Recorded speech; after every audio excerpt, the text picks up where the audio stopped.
Olá a todos, primeiro ano do curso técnico em mecânica no Cotil, da Unicamp. E na aula de hoje a gente vai falar sobre eletrotécnica e é bom ficar atento que logo mais vai sair o cronograma das aulas. Então a gente vai ter aula de metrologia, tecnologia dos materiais, mecatrônica, tecnologia mecânica, desenho técnico, informática não, programação CNC, elementos de máquinas, gestão empresarial e produção mecânica, desenho técnico também, ok? Então fiquem atentos ao canal, vou estar postando vídeos diariamente e é isso. Na aula de hoje a gente vai dar uma introdução básica sobre eletricidade, a origem, o átomo, condutores e semicondutores, para a gente passando para os próximos conteúdos, ok? A palavra eletricidade tem origem do termo grego electron, que significa ambar. Os antigos gregos descobriram que ao esfregar o ambar em pele de animal, o ambar adquiria a capacidade de atrair pequenos objetos, como penas e etc.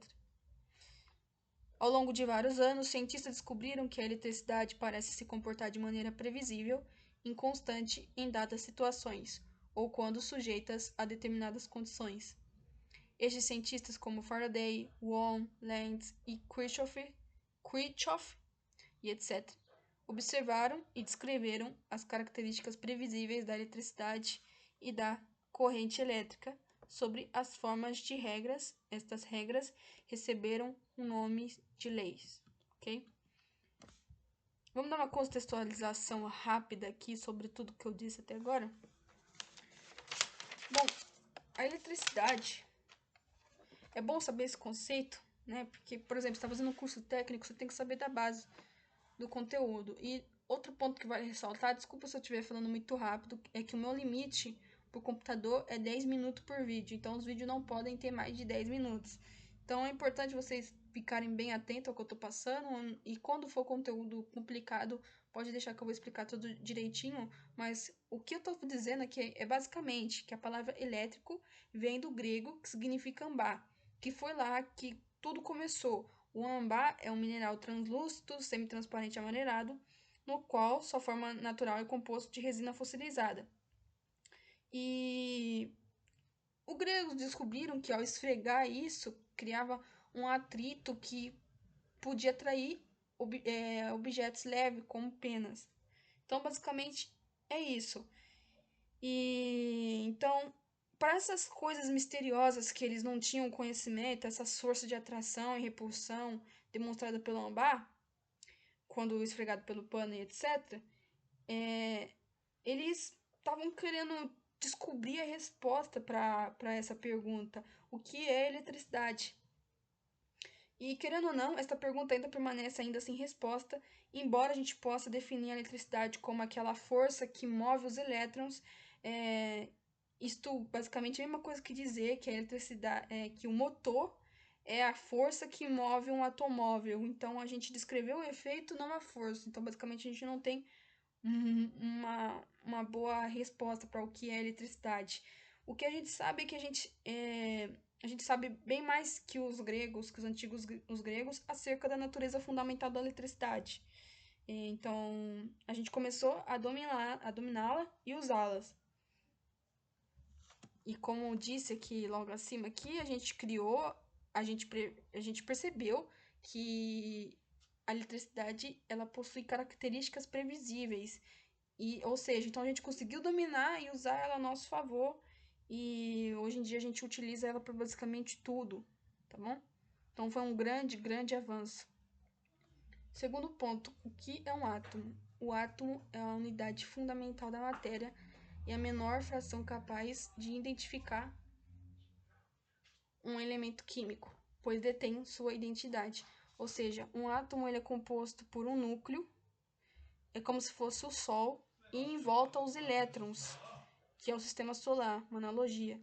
Então, dentro desse núcleo possui prótons e nêutrons. Os prótons possuem carga positiva e os nêutrons possuem, como o próprio nome diz, carga neutra.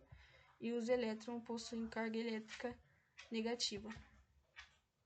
Então, é importante ressaltar que um átomo ele possui carga elétrica neutra ou nula, porque a quantidade de elétrons negativos orbitando em torno do núcleo do átomo é igual ao número de prótons positivos presentes no núcleo, então acaba que o resultado acaba que uma carga elétrica líquida zero.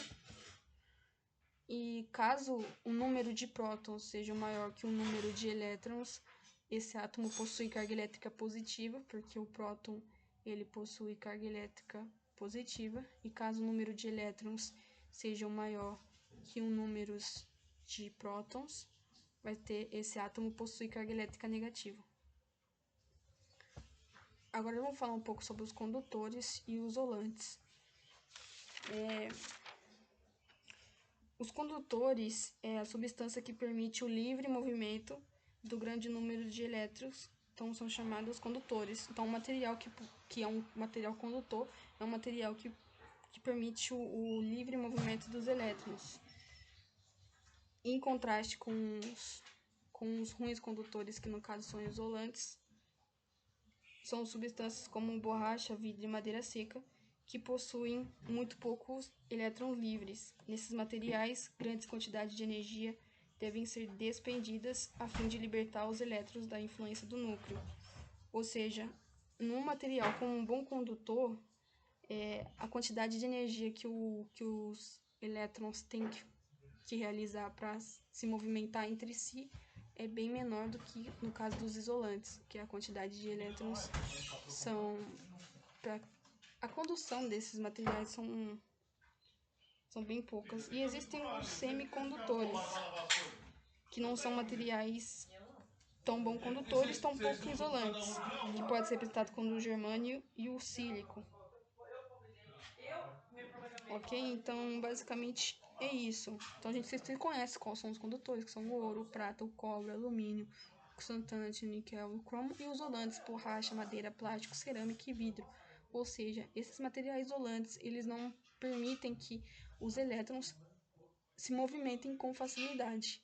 Sim, acontece uma pouca quantidade de eletricidade nisso, mas é bem pouca, que não é relevante. Os condutores como o cobre, que a gente utiliza, basicamente dos materiais, por ele ser mais barato, a quantidade de elétrons se move, então se move livremente pelo condutor, ok?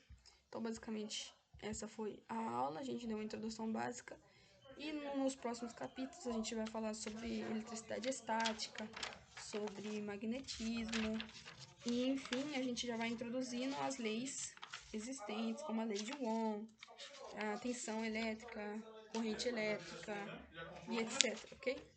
E a gente vai aplicar isso no dia a dia. Na próxima aula, a gente vai fazer alguns exercícios sobre o que a gente aqui aprendeu, básico, e é isso, ok?